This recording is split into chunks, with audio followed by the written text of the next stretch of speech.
Chapter 18.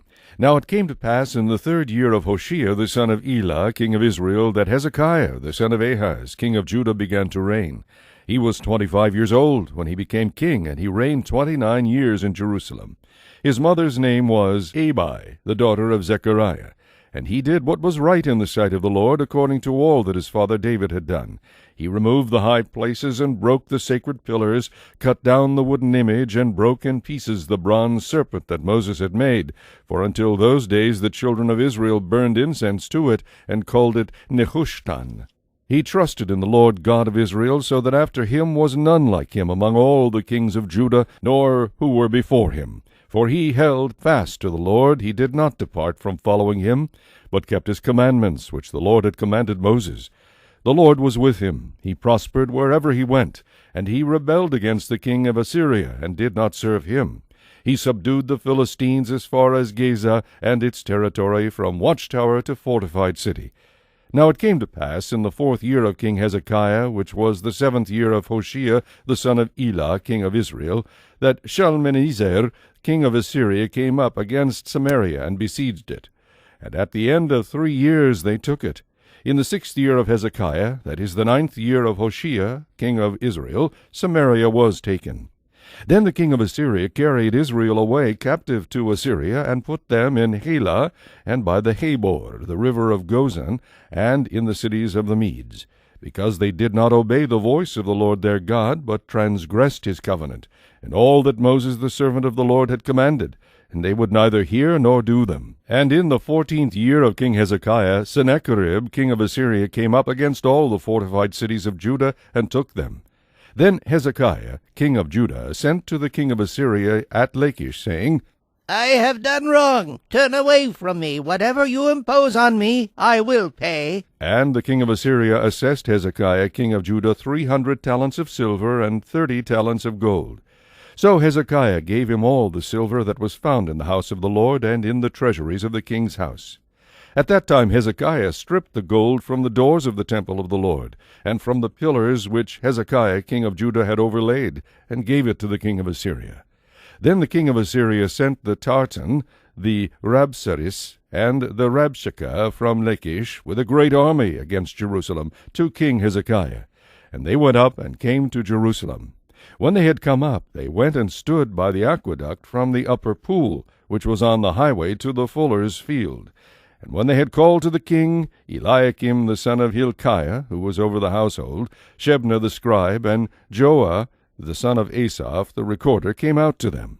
Then the Rabshakeh said to them, Say now to Hezekiah, Thus says the great king, the king of Assyria, What confidence is this in which you trust?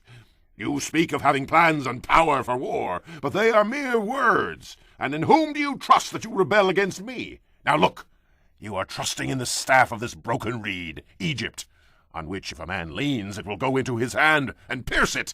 So is Pharaoh king of Egypt to all who trust in him. But if you say to me, We trust in the Lord our God, is it not he whose high places and whose altars Hezekiah has taken away, and said to Judah and Jerusalem, You shall worship before this altar in Jerusalem? Now, therefore, I urge you, give a pledge to my master the king of Assyria, and I will give you 2,000 horses, if you are able on your part to put riders on them. How then will you repel one captain of the least of my master's servants, and put your trust in Egypt for chariots and horsemen? Have I now come up without the Lord against this place to destroy it? The Lord said to me, Go up against this land and destroy it. Then Eliakim the son of Hilkiah, Shebna, and Joah said to the Rabshakeh, Please speak to your servants in Aramaic, for we understand it. And do not speak to us in Hebrew in the hearing of the people who are on the wall. But the Rabshakeh said to them, Has my master sent me to your master and to you to speak these words, and not to the men who sit on the wall, who will eat and drink their own waste with you? Then the Rabshakeh stood and called out with a loud voice in Hebrew, and spoke, saying, Hear the word of the great king, the king of Assyria. Thus says the king, Do not let Hezekiah deceive you, for he shall not be able to deliver you from his hand. Nor let Hezekiah make you trust in the Lord, saying, The Lord will surely deliver us. This city shall not be given into the hand of the king of Assyria. Do not listen to Hezekiah, for thus says the king of Assyria, Make peace with me, Buy your present and come out to me. and every one of you eat from his own vine, and every one from his own fig tree, and every one of you drink the waters of his own cistern, until I come and take you away to a land like your own land, a land of grain and new wine, a land of bread and vineyards, a land of olive groves and honey, that you may live and not die. But do not listen to Hezekiah, lest he persuade you, saying, The Lord will deliver us.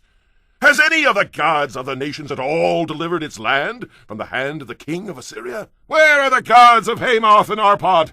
Where are the gods of Sepharvaim and Hena and Ivah? Indeed, have they delivered Samaria from my hand? Who among all the gods of the lands have delivered their countries from my hand? That the Lord should deliver Jerusalem from my hand. But the people held their peace, and answered him not a word. For the king's commandment was, Do not answer him.